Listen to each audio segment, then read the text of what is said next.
Selamat siang jemaat yang dikasihi oleh Tuhan. Kita bersyukur anugerah Tuhan menyertai kita memasuki satu bulan yang baru, bulan Mei ini. Dan minggu pertama kita bersama-sama merenungkan satu tema Light Over Darkness. Sekalian ini diambil dari kitab Efesus pasal yang kelima ayat 1 sampai 21. Dan mari kita bersama memperhatikan bagian ini. Kita tidak membaca semuanya. Saudara sekalian, mari kita membuka Efesus pasal yang kelima. Kita memperhatikan ayat yang pertama dan kedua terlebih dahulu. Demikian bunyi firman Tuhan, Efesus 5 ayat 1 dan ayat kedua. Sebab itu jadilah penurut-penurut Allah seperti anak-anak yang kekasih, dan hiduplah di dalam kasih sebagaimana Kristus Yesus juga telah mengasihi kamu dan telah menyerahkan dirinya untuk kita sebagai persembahan dan korban yang harum bagi Allah. Kemudian ayat ke-8 sampai ayat ke-11 saya bacakan juga untuk kita sekalian. Memang dahulu kamu adalah kegelapan, tetapi sekarang kamu adalah terang di dalam Tuhan. Sebab itu hiduplah sebagai anak-anak terang. Karena terang hanya berbuahkan kebaikan dan keadilan dan kebenaran. Dan ujilah apa yang berkenan kepada Tuhan. Janganlah turut mengambil bagian dalam perbuatan-perbuatan kegelapan yang tidak berbuahkan apa-apa, tetapi sebaliknya. Telanjangilah perbuatan-perbuatan itu. Sampai di sana kita membaca firman Tuhan. Saudara sekalian, kata light and darkness adalah dua kata yang banyak muncul di dalam Alkitab. Dan kedua kata ini sesungguhnya sangat penting sekali. Pada dasarnya, waktu Alkitab berbicara tentang terang, saudara sekalian, itu adalah menunjukkan kepada kebenaran, keselamatan, hidup yang baru, hidup yang mulia yang datang daripada Tuhan. Sebaliknya pada waktu Alkitab berbicara tentang kegelapan sekalian, itu berbicara tentang dunia dosa, dunia kejahatan, dunia kekuasaan daripada si iblis. Oleh karena itu sekalian, tidak pernah dan tidak bisa terang itu menyatu menjadi satu adanya. Karena pada esensinya terang dan kegelapan itu adalah dua hal yang sangat bertolak belakang. Namun di atas semuanya itu satu hal yang sangat kita yakini, bahwa kekuasaan terang, bahwa kebenaran dari terang itu pasti mengalahkan. Pasti lebih besar daripada semua kekuasaan dan kekuatan daripada kegelapan. Itulah sebabnya kita tidak perlu takut kepada iblis. Kita tidak perlu takut kepada kegelapan. Kita tidak perlu takut kepada dosa dan kejahatan, karena semua kekuatan dari dosa, kejahatan, kekuasaan iblis itu sudah ada di dalam kekuasaan cengkraman daripada kuasa Tuhan, yaitu kuasa daripada terang itu. Sekalian, Alkitab berbicara kepada kita dengan sangat jelas bahwa Tuhan adalah terang. Di dalam Tuhan tidak ada kegelapan, dan Tuhan tidak memperkenankan juga kegelapan ada di dalam dirinya. Demikian juga sekalian, Tuhan menghendaki semua orang yang sudah percaya kepadanya, semua orang yang menjadi miliknya Tuhan juga harus hidup di dalam terang. Dan memancarkan terang itu, memancarkan kebenaran, memancarkan keselamatan, hidup yang baru, hidup surgawi, hidup yang mulia itu melalui berbagai aspek kehidupan kita di tengah-tengah dunia yang gelap, yang kacau, yang penuh dengan masalah ini. Itulah berita utama yang disampaikan oleh Efesus pasal yang kelima, ayat pertama sampai ke-12 secara khususnya. Di dalam bagian ini ingin mengajarkan kepada kita sebagai anak-anak Tuhan yang sudah ditebus Tuhan dari dosa, hendaklah kita hidup di dalam terang dan memancarkan terang itu di dalam kehidupan kita ini. Saudara sekalian, bagaimanakah kita menghidupi anak-anak terang ini? Bagaimana kita menghidupi nilai-nilai terang di dalam kehidupan kita ini? Ada 3 hal, saudara sekalian, yang diberitakan Alkitab kepada kita sekalian. Yang pertama, kita berjalan di dalam kasih. Atau kita hidup di dalam kasih.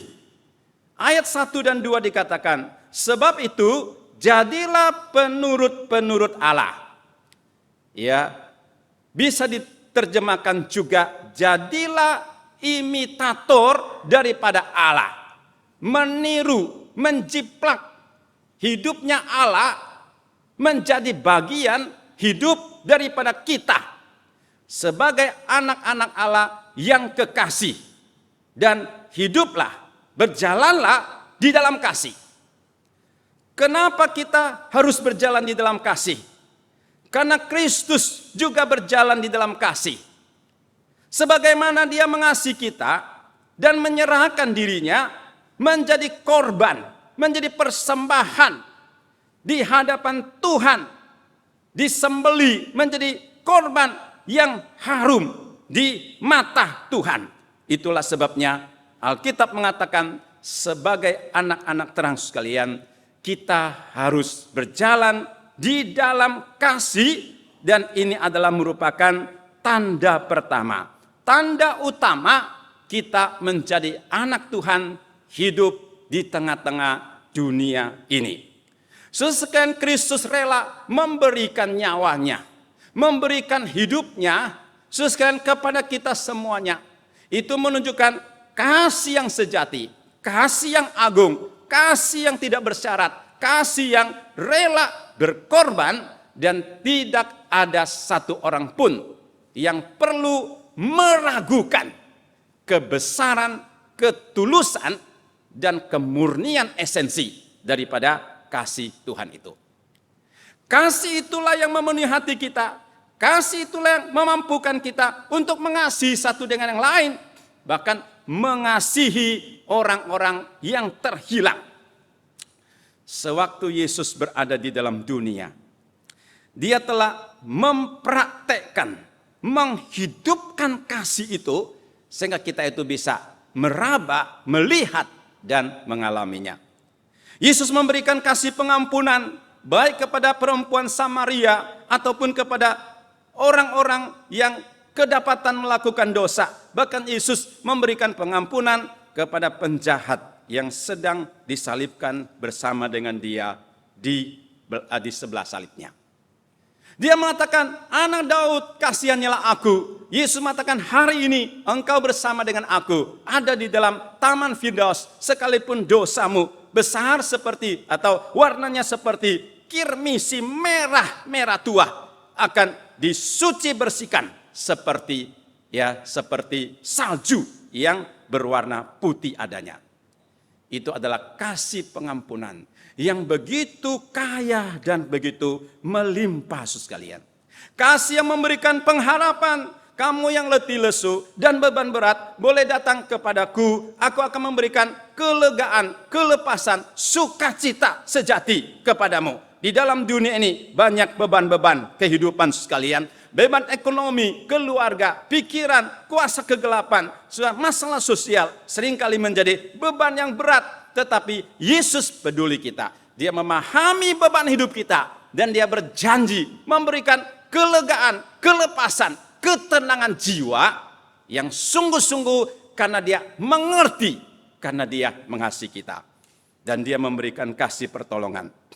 Yang sakit disembuhkan, sekalian yang lumpuh bisa berjalan, yang buta menjadi melihat, yang sakit kusta disembuhkan, sekalian mereka sakit, mereka tidak berdaya. Yesus mengulurkan tangan kasih, menyembuhkan, melepaskan mereka yang terikat oleh dosa, melepaskan mereka yang terikat oleh kuasa iblis, kuasa kegelapan, memberikan kemerdekaan sejati secara fisik jasmani, secara jiwa, dan secara rohani. Itu adalah kasih Kristus yang bisa kita lihat, kita baca setiap hari. Dan Tuhan mengatakan, hendaklah kamu juga hidup di dalam kasih yang demikian. Mari kita datang kepada Tuhan. Kita mengintrospeksi hati dan hidup kita sekalian. Apakah kita sungguh-sungguh telah bertumbuh di dalam kasih Kristus itu? Apakah kita sungguh-sungguh sudah menghidupkannya di dalam setiap aspek kehidupan, keluarga kita, bahkan di tengah-tengah masyarakat sekalian. Ini adalah panggilan Tuhan sebagai anak terang yang sudah menang atas kegelapan, hendaklah hidupkan warna terang, warna kasih itu di dalam aspek-aspek kehidupan. Martin Luther, seorang reformator yang besar, dia mengatakan, seseorang kalau semakin banyak melakukan kasih, maka dia itu semakin serupa dengan Tuhan. Seseorang kalau semakin banyak melakukan kasih, dia itu hidupnya semakin dekat dengan Tuhan dan memahami isi hati Tuhan.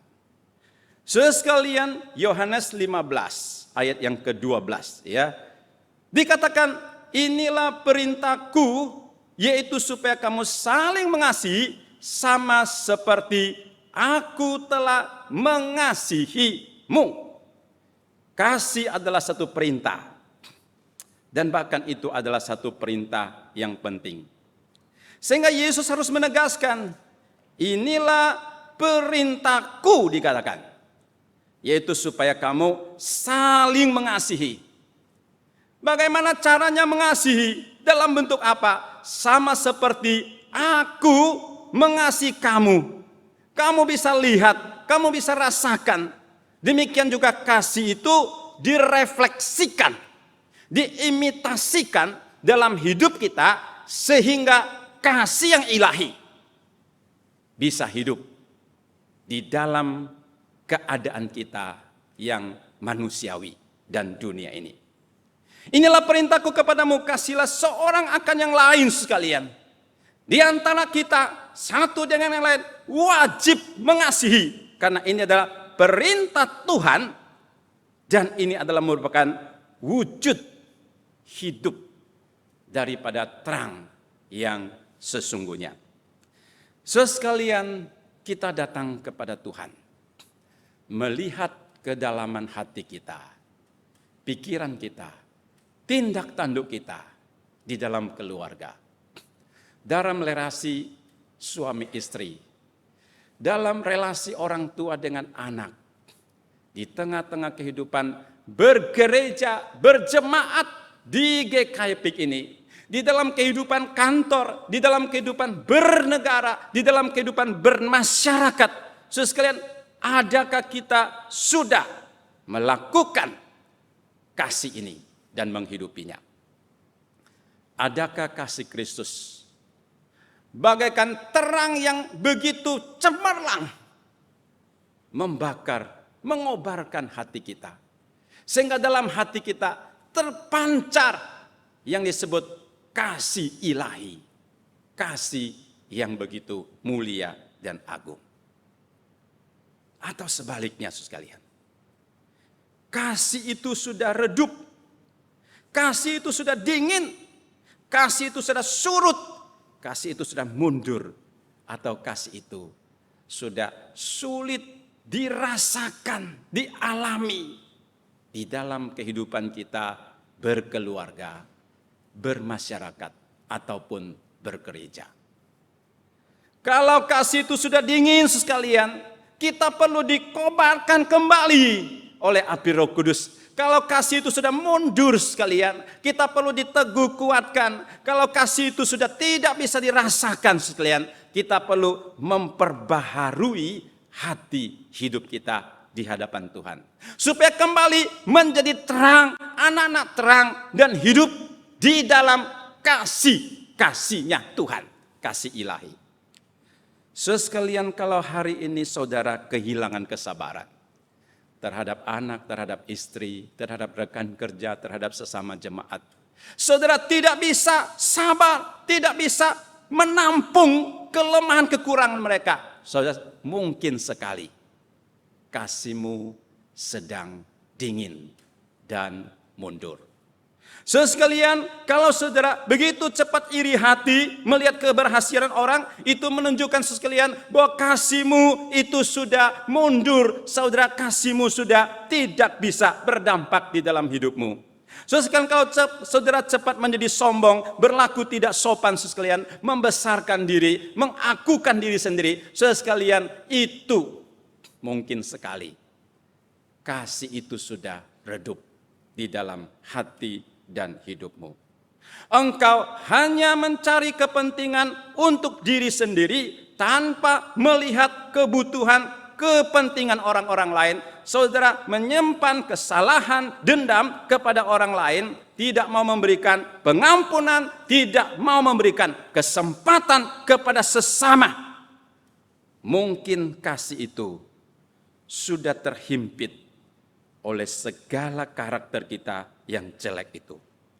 Saudara sekalian, mungkin itu kasih sudah begitu dingin sehingga tidak bisa dirasakan. Saudara, kalau kurang peka kepada kebutuhan rohani sesama, saudara kalau tidak memiliki kepekaan terhadap jiwa-jiwa yang terhilang, saudara sekalian, mungkin saudara sudah jauh daripada kasihnya Tuhan. Kalau saudara tidak bisa menangis bersama-sama dengan orang yang menangis sekalian, saudara tidak bisa merasakan, memahami makna air mata sesama, makna penderitaan, kesusahan, kesakitan hati sesama, saudara sekalian, mungkin kasih itu sedang luntur dan sungguh perlu diperbaharui di dalam Tuhan. Saudara sekalian, kasih yang begitu ajaib itu dihadirkan di dalam realita kehidupan kita, saudara sekalian. Saudara sekalian, kasih yang ajaib itu bisa dihadirkan di dalam beberapa aspek hidup kita yang sangat penting dan nyata. Pertama, saudara sekalian, kalau kita memiliki kasih yang sungguh-sungguh, kasih itu harus dihidupkan di dalam komunitas orang-orang percaya, di dalam gereja Tuhan. Kasih itu harus semakin nyata bisa dirasakan, dialami di dalam kehidupan bergereja kepada sesama saudara seiman. Ini adalah indikasi bahwa kita ada di dalam Tuhan, kasih Tuhan ada di dalam kita apabila kita saling mengasihi satu dengan yang lain. Hari ini Roh Tuhan ada di dalamku dan juga di dalammu. Dia mengikat kita di dalam satu kesatuan ilahi yang ajaib. Kasih Kristus ada di dalam dirimu, di dalam diriku. Kita dipersatukan di dalam komunitas gerejawi sekalian. Maka secara otomatis kasih itu akan sangat dirasakan. Kalau gereja kurang kasih, kurang menghidupkan kasih, itu adalah gereja yang sudah tidak sehat. Kalau kita datang gereja kurang mengalami kasihnya Tuhan dinyatakan satu dengan yang lain, saudara sekalian, mungkin itu kita sedang sakit secara rohani. Kita adalah orang seiman, memiliki hidup yang kekal, memiliki kebenaran, sumber kasih kebenaran yang satu. Maka itu yang menjadikan kita bisa mengasihi secara sangat erat dan secara permanen. Saudara sekalian, sama seperti kita mengasihi anggota keluarga kita, lebih daripada kita bisa mengerti, mengasihi masyarakat secara umum.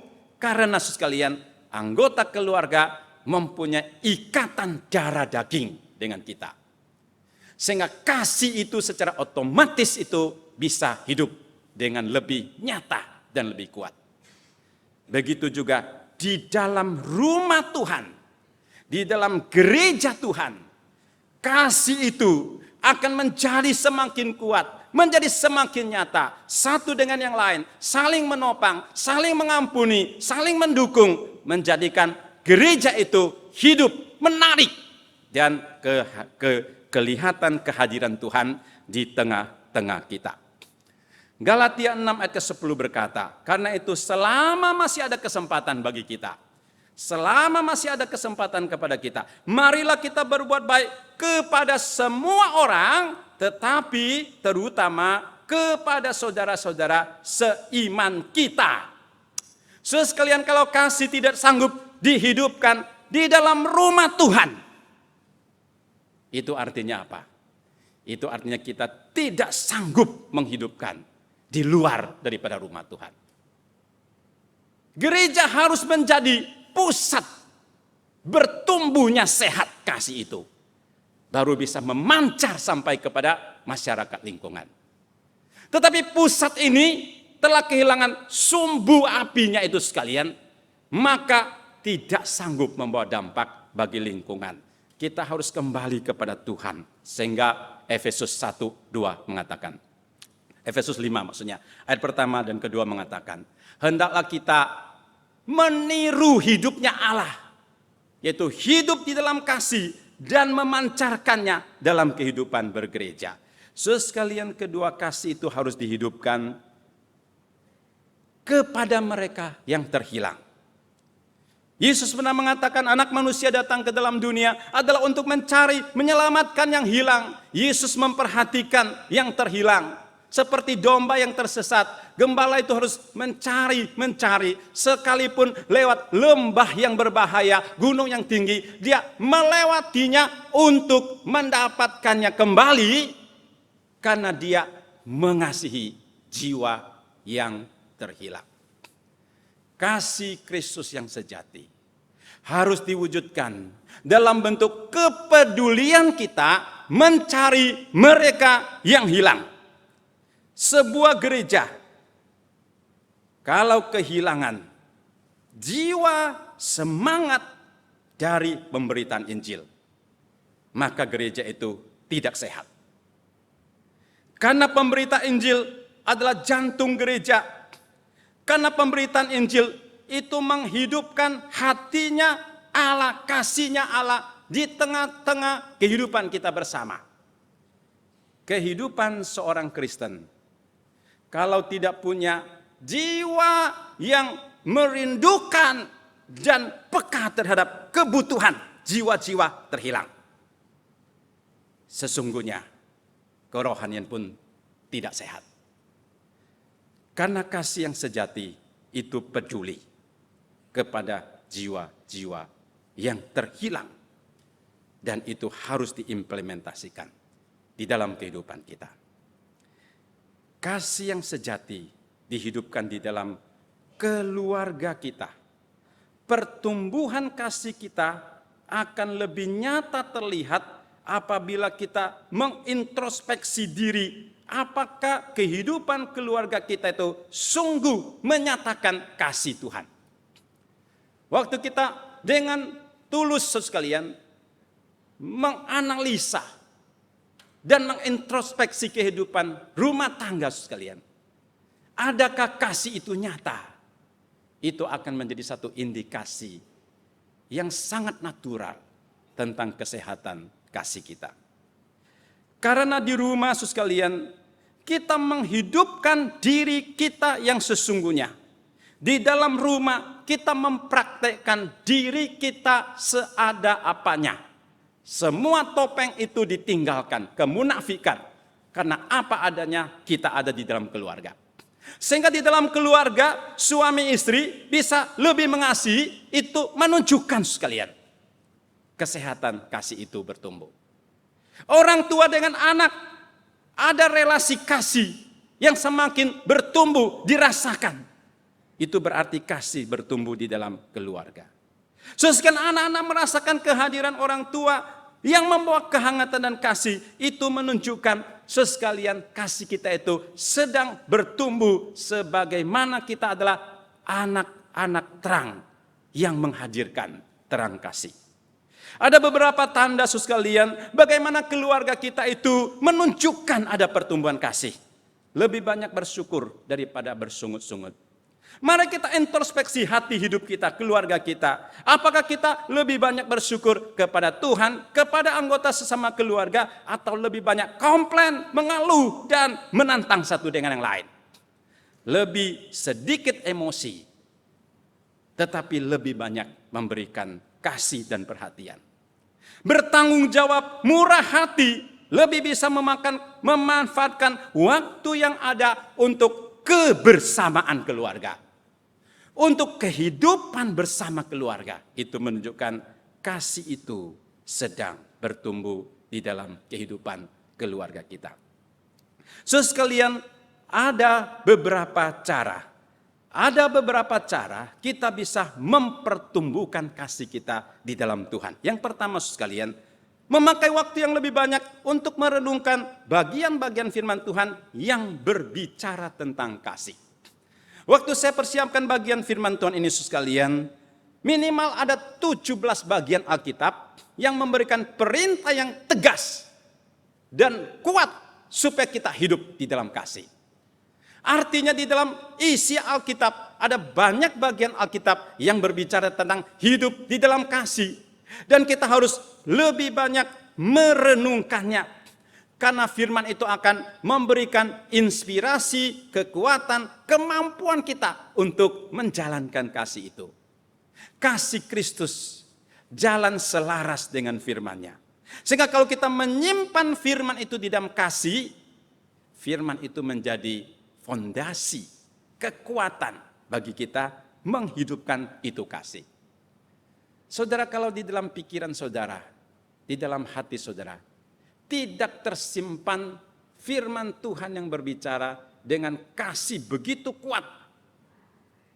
Mungkin sekali sekalian, isi pikiran kita hanya dipenuhi oleh segala bentuk informasi politik, informasi hukum, informasi masyarakat yang ada. Semakin kita dipenuhi oleh berita-berita yang menyimpang daripada kebenaran, maka saudara sekalian itulah yang mengarahkan hidup kita. Tetapi kalau hati kita ada tersimpan kebenaran firman yang membawa dampak pengaruh terhadap pikiran tindak tanduk hidup kita, maka kita bisa mewujudkannya di dalam kehidupan kasih. Waktu saudara merenungkan bagaimana Yesus mengasihi kita, mati bagi kita di kayu salib, dan Dia memberikan perintah hendaklah saling mengasihi satu dengan yang lain. Saudara sekalian, itu bagian firman yang begitu tajam untuk berbicara sehingga kita harusnya mendengar dengan jelas. Tetapi seringkali sekalian, Alkitab sudah berbicara dengan sangat jelas. Tetapi kita yang mendengarnya tidak jelas, sehingga tidak menghidupkan.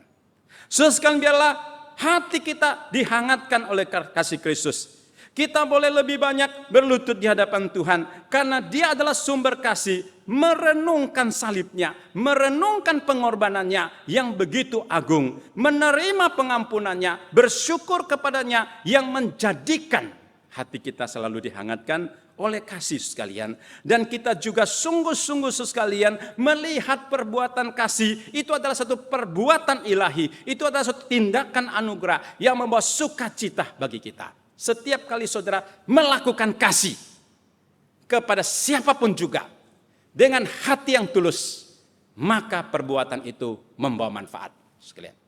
Maka perbuatan itu menyenangkan sesama, berguna bagi sesama, diperkenankan Tuhan, dan juga membawa kemajuan bagi kita. Sehingga setiap kali kita melakukan tindakan kasih, itu dilakukan dengan sukacita, itu dilakukan dengan suatu spirit yang bisa menghidupkan dan membangkitkan iman kerohanian kita. Dan mari kita selidiki. Di dalam area kehidupan kita, di mana yang kurang kasih, itu kita harus perbaiki. Ada orang sekalian kurang kasih di dalam kehidupan keluarga. Ada orang banyak kasih di keluarga, tetapi kurang kasih di kantor, kurang kasih di dalam masyarakat, kurang kasih di gereja, kurang kasih ya bertetangga sekalian. Dimanapun ada sisi gelap yang tidak ada kasih, di situ mari kita memperbaikinya. Sekalian, hal yang kedua sekalian, sebagai anak-anak terang, kita harus berjalan di dalam terang. Efesus 5 ayat ke-8, memang dahulu kamu adalah kegelapan, tetapi sekarang kamu adalah terang di dalam Tuhan. Sebab itu hiduplah sebagai anak-anak terang. Alkitab mengatakan dulu kita itu adalah kegelapan. tidak beda dengan dunia dan perbuatan kita juga di dalam kegelapan. Tetapi sekarang kamu adalah terang di dalam Tuhan. Karena Tuhan itu adalah terang. Tidak ada kegelapan. Kita ada di dalam Dia. Dia ada di dalam kita. Sehingga terang itu bercahaya di dalam kita. Oleh sebab itu hiduplah sebagai anak-anak terang. Sekalian, ini adalah esensi kita yang menyatu hidup kita dengan Tuhan. Terang Tuhan ada di dalam kita dan kita menghidupkan terang itu sebagai proyektor daripada kebenaran Tuhan melalui diri dan hidup kita. Artinya kalau seorang tidak menghidupkan kasih Tuhan, kebenaran dan terang Tuhan itu mungkin sekali sekalian dia bermasalah secara rohani atau dia hanya sebatas orang Kristen KTP. Atau dia hanya sebatas orang Kristen di dalam pengetahuan dan pikiran tetapi tidak mengubah hati dan tingkah laku hidupnya. Itulah sebenarnya kamu sekarang di dalam Tuhan adalah terang dan hiduplah sebagai anak-anak terang. Sekalian, hidup di dalam terang itu artinya hidup menurut kebenaran firman Tuhan dan menjauhkan segala dosa-dosa. Allah memberikan Alkitab, firman ini kepada kita sebagai petunjuk hidup, sebagai petunjuk hidup supaya kita hidup di dalam kebenaran, terang dan jangan tersesat di dalam dosa dan kegelapan. Waktu saudara punya ketaatan kepada firman, maka Tuhan akan terus menuntun kamu hidup selangkah demi selangkah di dalam kebenaran, di dalam terang, di dalam kekudusan daripada Tuhan. Oleh karena itu di dalam Yakobus mengatakan, hendaklah kita menerima firman Tuhan itu dengan hati yang lemah lembut, seperti tanah yang subur. Jangan kita dengan hati yang keras menantang kebenaran firman, sehingga kita tidak diubahkan oleh Tuhan. Sehingga kita tidak bisa memancarkan terang karena firman itu tidak berdampak di dalam diri kita, hati dan pikiran. Hidup di dalam terang itu artinya hidup berjalan di dalam firman dan menjauhkan dosa-dosa dan kegelapan. Ayat ketiga sampai kelima, di sana Alkitab mengatakan, jauhilah segala perbuatan percabulan, rupa-rupa, kecemaran, keserakahan, perkataan kotor, perkataan kosong, semua itu adalah kegelapan. Harus dijauhkan karena itu manusia lama. Dan kita mengenakan manusia baru. Dari aspek yang kedua sekalian. Hidup di dalam terang. Itu artinya hidup yang bisa mengatasi sisi gelap di dalam kehidupan kita ini. Benar kita diselamatkan oleh Tuhan. Tetapi hidup kita itu belum sempurna. Di dalam diri kita masih terdapat sisi-sisi kegelapan. Apakah itu kebiasaan buruk, natur lama, keinginan-keinginan yang tidak kudus, serta segala bentuk ambisi, nafsu yang tidak berkenan di hadapan Tuhan. Sekarang ada satu buku yang berjudul Overcoming the Dark Side of Leadership. Penulis buku ini memberitahukan kepada kita setiap pemimpin, setiap orang Kristen harus selalu waspada. Bahwa di dalam dirinya itu ada sisi gelap. Ada sisi lemah yang sangat berbahaya. Yang bisa menjatuhkan, yang bisa menjadi batu sandungan di dalam kehidupan kekristenan maupun pelayanan dan pertumbuhan rohaninya. Kalau kita tidak menyadari bahaya sisi gelap ini, seringkali kita terabaikan seperti bawa mobil yang cepat sekalian. Kita tidak memperhatikan di jalan kiri kanan ada hal-hal yang berbahaya. Itu seringkali mengsenggol atau menjadikan kita jatuh. Bahkan kita bisa melihat begitu banyak catatan di dalam Alkitab sekalian. Tokoh-tokoh Alkitab pun mereka ada sisi yang lemah yang menjatuhkan mereka.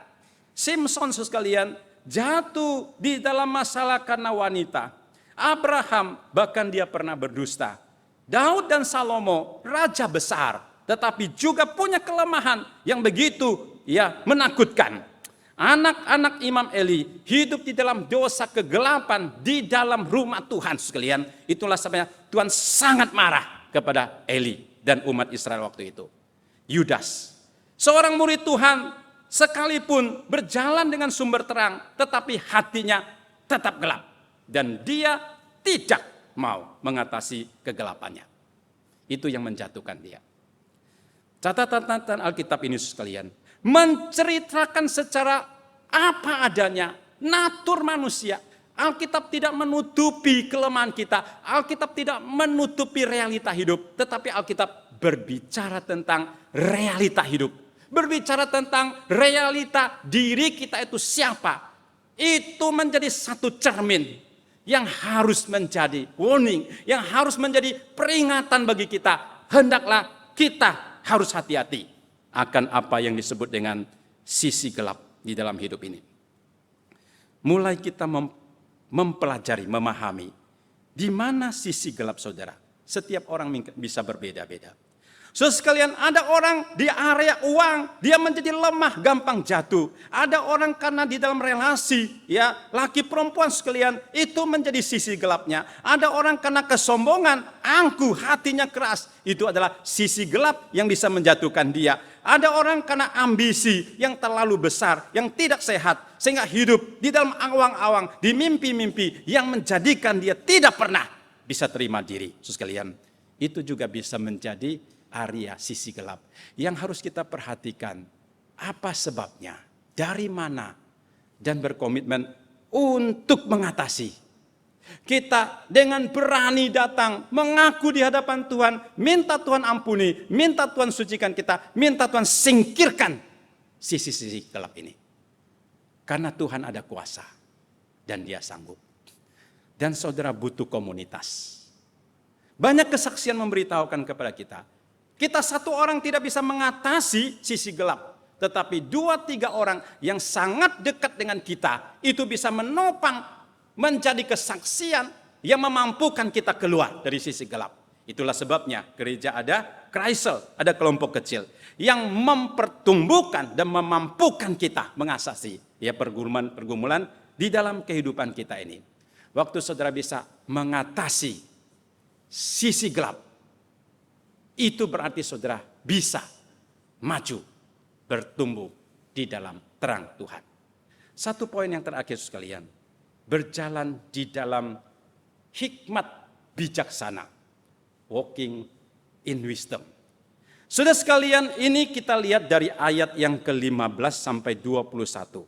Saudara sekalian, saya tidak membacakan semua bagian Alkitab ini, tetapi pada dasarnya beberapa ayat 15 sampai 21 itu berbicara tentang 5 hal. Apakah itu sekalian wisdom? Apakah itu hikmat ilahi yang harus menjadi petunjuk di dalam kehidupan kita? Pergunakanlah waktu yang ada, atau selamatkanlah waktu yang ada, atau cintailah waktu yang Tuhan berikan. Gunakan itu dengan tepat dan baik. Kenapa? Karena hari-hari ini adalah jahat. Karena manusia, lingkungan kita itu adalah jahat. Kalau kita tidak merangkul atau menangkap kesempatan yang Tuhan berikan kepada kita dengan baik sekalian, maka kita akan jatuh ke dalam dosa. Hidup kita akan terisi oleh hal-hal duniawi, kegelapan. Sehingga kita harus merebut waktu ini, menyelamatkan waktu ini dari segala pikiran, tindak tanduk, arus zaman yang salah. Mengerti kehendak Tuhan. Artinya kita memahami isi hati Tuhan melalui firman Tuhan. Mengerti isi hati Tuhan melalui setiap bimbingan Tuhan di dalam kehidupan kita yang memberikan petunjuk. Kita mencari maksud kehendak Tuhan di dalam hidup kita. Penuh dengan Roh Kudus sekalian, hati dan pikiran kita dikendalikan, dikuasai oleh Roh Kudus. Jangan mabuk oleh anggur, karena anggur itu menimbulkan hawa nafsu yang jahat. Tetapi penuhilah Roh Kudus, sebagaimana anggur mempengaruhi mental pikiran orang. Sebaliknya, kita harus dipenuhi dan dipengaruhi oleh Roh Kudus, sehingga hidup kita dituntun Tuhan. Bersyukurlah selalu memuji, memakai mazmur, puji-pujian, nyanyian rohani untuk membangun satu dengan yang lain. Sekalian, di dalam kehidupan kita berkeluarga, adakah kita memuji, menyanyi, bersyukur kepada Tuhan? Itu menunjukkan sekalian, itu hikmat Tuhan, hikmat ilahi yang menjadikan hidup kita bukan menurut arus dunia yang selalu melihat kemenangan-kemenangan materi sebagai fokus hidup, tetapi melihat kehadiran Tuhan, kebenaran Tuhan sebagai sukacita, sehingga kita bisa memuji, bersyukur, membangun satu dengan yang lain. Rendahkanlah dirimu seorang kepada yang lain, bukan menganggap orang lain lebih rendah daripada kita, tetapi menganggap orang lebih utama daripada kita. Rela merendahkan diri, karena orang yang benar-benar merendahkan diri, dia akan ditinggikan oleh Tuhan. Inilah hikmat yang menjadi petunjuk di dalam setiap langkah hidup kita. Supaya kita apa? Supaya kita bisa menjadi orang bijak di dalam dunia ini. Saudara sekalian, saya memakai satu kalimat untuk merangkul yang disebut dengan hikmat di dalam Tuhan. Segala sesuatu yang kita lakukan, kita harus mensensoring apakah itu benar atau salah. Apakah itu bisa membangun, berguna bagi diri kita, bagi sesama atau tidak. Apakah itu bisa memuliakan, memperkenankan Tuhan atau tidak. Itu menjadi sensor, sehingga segala sesuatu yang kita lakukan itu boleh menjadi hal-hal yang berkenan dan memuliakan nama Tuhan. Bulan ini adalah bulan keluarga. Minggu depan ada kebaktian Parents Day sekalian. Dan sepanjang bulan ini kita akan mendengar berita-berita tentang keluarga, di mana Tuhan menempatkan kita, keluarga yang Tuhan berikan kepada kita. Dan pada hari ini sekalian, Tuhan mau kita hidupkan terang itu di dalam keluarga kita. Mari kita melihat keluarga kita. Adakah sisi-sisi gelap yang harus diperbaiki? Adakah sisi-sisi gelap di dalam relasi satu dengan yang lain? Kita perlu pulihkan, karena Tuhan sudah memanggil kita keluar dari kegelapan untuk memperbaiki diri, memperbaiki keluarga, memperbaiki gereja, memperbaiki lingkungan, bahkan memperbaiki nusa dan bangsa negara kita. Tuhan berikan kekuatan.